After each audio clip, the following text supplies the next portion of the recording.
Between Europe and Asia, economic dialogue, humanitarian missions, multi-vector operating and the search for compromises in the world arena. How else does Kazakhstan participate in the development of the modern world? For more details, watch the program Kazakhstan International Vectors. Today you will find out what is the interest of Chinese archaeologists in Kazakhstan, what does the UNESCO World Heritage List mean, and which symbol of Kazakhstan still keeps many secrets. Civilization of ancient Egypt arose about 4000 years BC. The ancient Egyptians made fine jewelry from precious metals, they had written language and gradually began accumulating scientific knowledge. Their architectural constructions entered the treasury of the world art. An important role in the development of world culture was also played by ancient Greece, the cradle of European civilization, the ancestor of philosophy, medicine and natural sciences. Material and spiritual culture created by previous generations which stood the test of time and passed on to future generations as something valuable and respected. This is called the cultural heritage. Ensuring its safety today is an integral part of the state security of any country and every person. Gulmira Mukhtarova devoted all her life to studying history. Today she heads the State Historical and Cultural Museum Reserve called ISIC. It was established in 2010 as part of the National Strategic Program Cultural Heritage. At the moment, there are about 30 employees in our museum reserve. In 2013, the conservation zone of 422 hectares was approved. It includes more than 80 mounds and the ancient settlements of Rahat and Oryk-Te. The museum is a scientific institution. Since in 2012 we received an accreditation and an official state license that allows us to deal with archaeology. We have additional 2 projects. One of them concerns culture and history of Saks of Jetissu, and another one is about their mythology and ideology. Researchers and archaeologists of the ISIC Museum conduct excavations. For example, these are excavations of the ancient settlement of the Saks, which is called Oryk-Te. According to experts, the barrow of the early Iron Era refers to around the 5th century BC.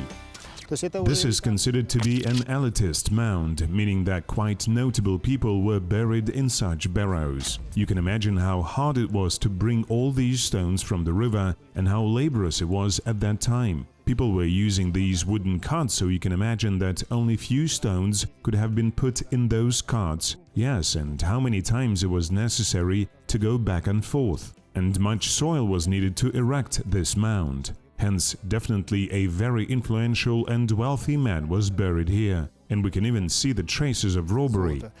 Such objects create interest not only among the local historians. Acquaintances with the ancient culture of the Saks and the research work of the Museum Reserve are of great interest for archaeologists from neighboring countries. First of all, this is Russia, China and South Korea. We have also partners from far abroad like Denmark and some other European countries. In this regard, today, for example, we have visitors from China, since in 2013 we have signed a research contract with them. We want to start the research work on the study of the ancient settlement of Rahat. At the moment, a research work is being carried out and it will last for the next 5 years. Only then we will consider the issues of excavations. The ISIC Museum Reserve cooperates with the UN International Organization for the Preservation of Cultural Heritage, UNESCO, and Gulmira herself is the main expert of the Silk Road International Cultural Forum, which was established by this organization. We naturally work in this direction because, according to the requirements of UNESCO, first of all, it is necessary that the monument will be left in integrity and also its authenticity will be preserved. Taking this into account, we are not going to dig the burial mound, only the landscape is interesting for us. And also, during construction works, in case of the mounds are on the way of builders and they cannot be fully preserved, we do preliminary research work, excavations by which we are saving them as a source for science. An example of such work is the preservation of the cultural heritage of the ancient settlement of Talkiz, which is included in the UNESCO Heritage List. This object, situated in Almaty region, previously had been causing a lot of controversy as it prevented local authorities from building the road. Now, thanks to the work of scientists and due to the attention of the international organization, the construction had been stopped and the site itself will be soon transferred to the ISIC Museum. Revival and development of cultural heritage in Kazakhstan is one of the main achievements during the period of independence of the country. More than 20 years ago, the Republic adopted the law on culture, which regulates social relations in the sphere of creation, revival, preservation, development, use and promotion of the Kazakh national culture, as well as the culture of other peoples of the country. The cultural heritage of Kazakhstan accumulated all the diversity of cultural values of the peoples living on its territory. Here there are over 25,000 immovable monuments of history, archaeology, architecture and monumental art, more than 2 million units of cultural values located in the expositions and funds of 89 state museums, almost 67 million volumes of books, rare manuscripts and publications, which are stored in 3,500 state libraries. There are a huge number of medieval and ancient settlements in Kazakhstan as well as in the whole region of Central Asia. In addition to the fact that such architectural monuments form the cultural property of the country and the world, they are of great historical value for archaeologists. For example, the monuments of Semirechye. Their uniqueness lies in the fact that they existed starting as a rule from the Bronze Age. This is the middle of the 2nd millennium BC, and some of them even still exist. That is, at some of these places, today there is shepherds camping. Well, at least some of them existed till the beginning of the 20th century. That is, it is the most unique layer of nomadic culture, which is full of things to explore, and small local excavations give a huge amount of material. And there are such objects, there are many of them actually, but they're all different and give us information about a very high level of development of the nomadic culture. In ancient times, the Great Silk Road was crossing the steppes of Kazakhstan, connecting the east and the west. Many cultures, customs, traditions and religions crossed the routes of caravan. Numerous monuments of history and culture compose the legacy of that era. These are the real pearls of ancient, medieval, oriental architectural art and culture, experts say. Another type of monuments is rock carvings. In these terms, Kazakhstan perhaps has a unique cultural heritage. The same sanctuary with rock paintings carved into rocks, which are called petroglyphs, are known in Mongolia, Kyrgyzstan and southern Siberia. But by the number of drawings and the sanctuaries of these monuments, Kazakhstan is probably a leader, and in terms of their accessibility and study, of course, we are now head and shoulders above the rest. Kazakhstan is the 9th largest country in the world. The route from Tajikistan to Siberia passes along our territory, and we have the largest number of petroglyphs in the world concentrated in Kazakhstan. The complex of Tamgali petroglyphs in the Almaty region and the mausoleum of Khoja Ahmed Yasawi in Turkestan are included in the UNESCO World Heritage List. Such attention from the international community positively affects the security of cultural heritage. The international status of the monument itself does not allow making any changes to this monument, doing any harm to it, even if it is not directly related to the protection of the monument. I mean, nothing can be built incorrectly even close to the object. Without relevant expertise, it is not even possible to organize tourism in some way, etc. Experts propose to popularize these cultural monuments in order to attract the interest to them, both among tourists and local people. For example, it is possible to organize different marathons, not in the city, but directly on the territory of natural reserves. The territory of our reserve is approximately 10 kilometers long and 4 kilometers wide. There are many different petroglyphs there. We could even organize some hiking routes. Regularly, we have marathons in Almaty city once or twice a year.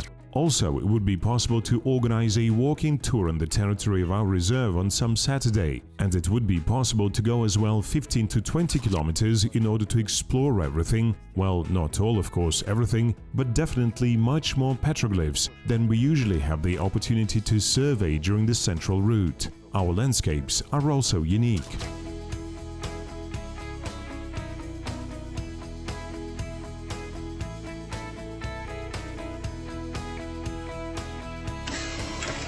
It is very difficult to preserve monuments of cultural heritage, experts say. Some of them, for example, the sanctuary of Koksu in Kazakhstan, stretch for several kilometers. Others are located far from populated areas, so it is impossible to put a round-the-clock security there. In these cases, one of the main ways to protect such heritage is civil consciousness.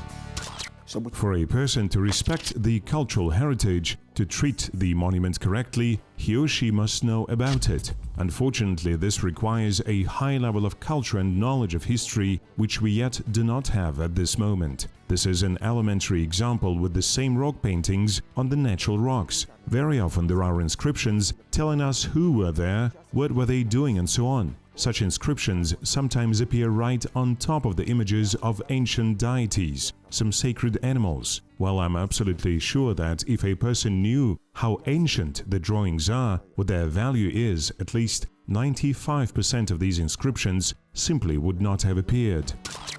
Upon the initiative of the President of Kazakhstan, the state program Cultural Heritage was developed in the country. It has been implemented in several areas: the restoration of historical, cultural and architectural monuments, the conduct of archaeological research, the creation of scientific works and feature films and documentaries. Kazakhstan was the first CIS country to start implementing such a large-scale project.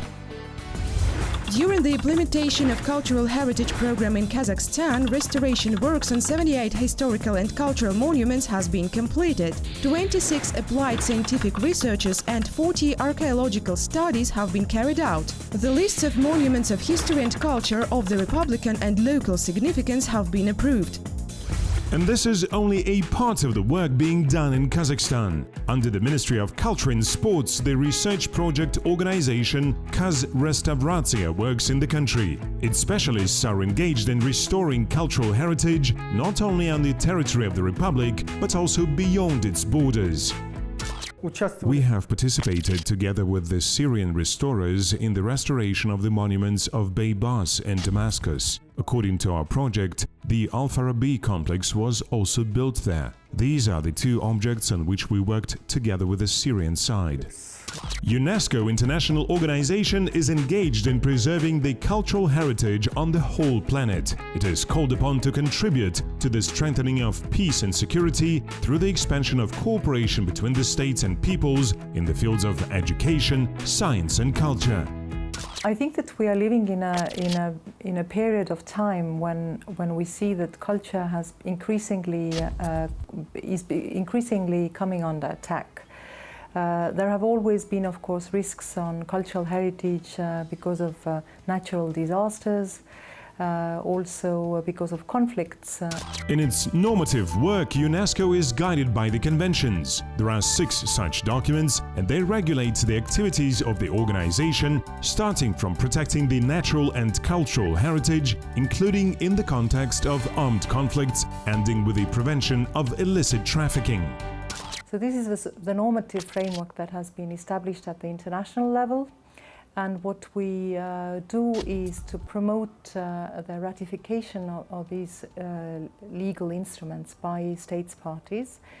Once they are ratified by government officials, then the states parties need to localize these conventions in the sense that they need to introduce the necessary provisions in their legal framework, national legal framework, to make sure that they are in conformity with the international requirements. UNESCO helps participating countries to integrate international standards for the protection of cultural heritage in relevant national documents, and if necessary, the organization gives recommendations on the management of a particular cultural object. In addition to such normative and legal activities, the organization supports active propaganda of the importance of preserving the cultural heritage for involving ordinary citizens in this process.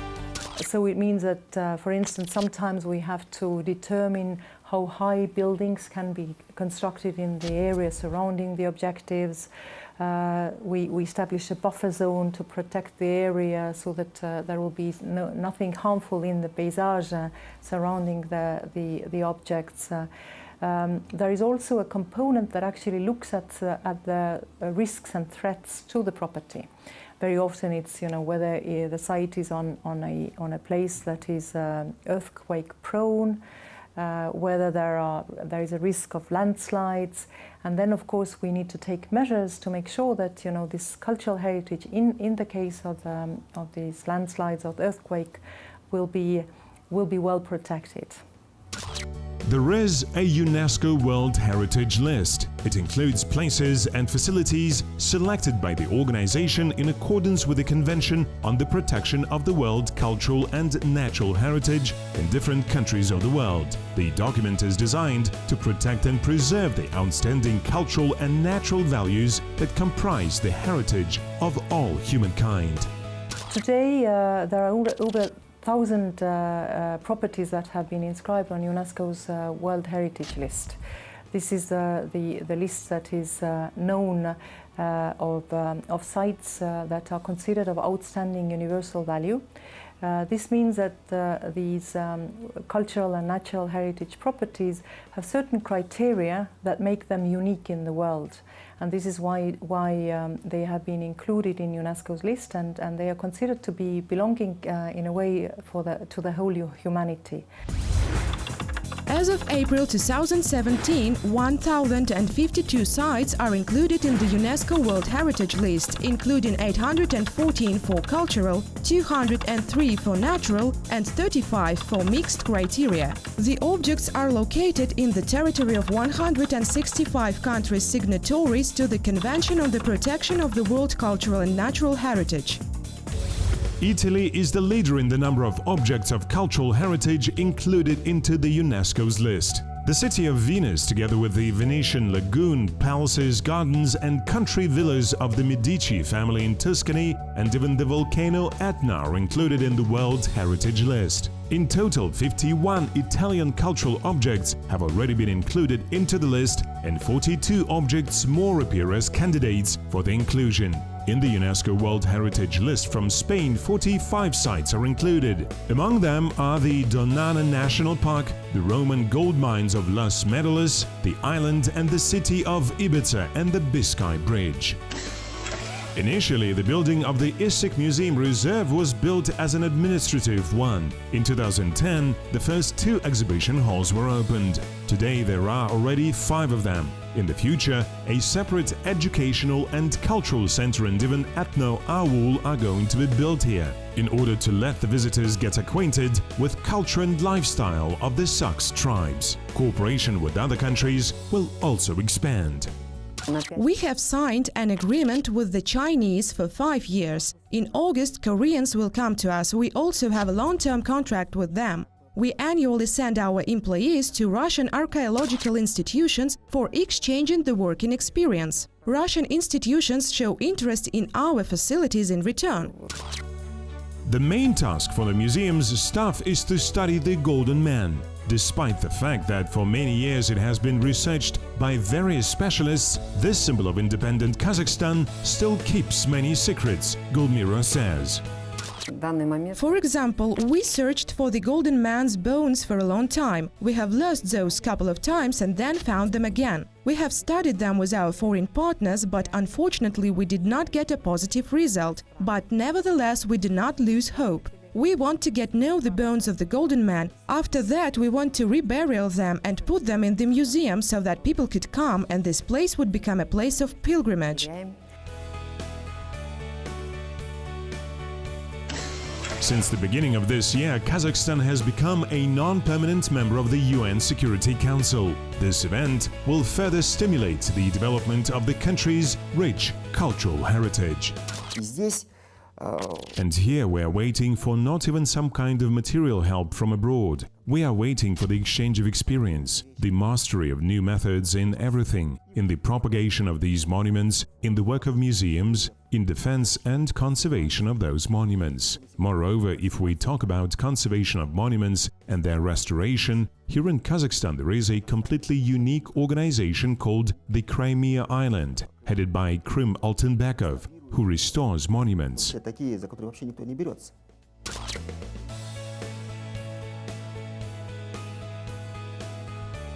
It's important to know where we come from and what kind of influences our cultures have had in the past. Because knowing our past, we also build our future, so it's part of our identity.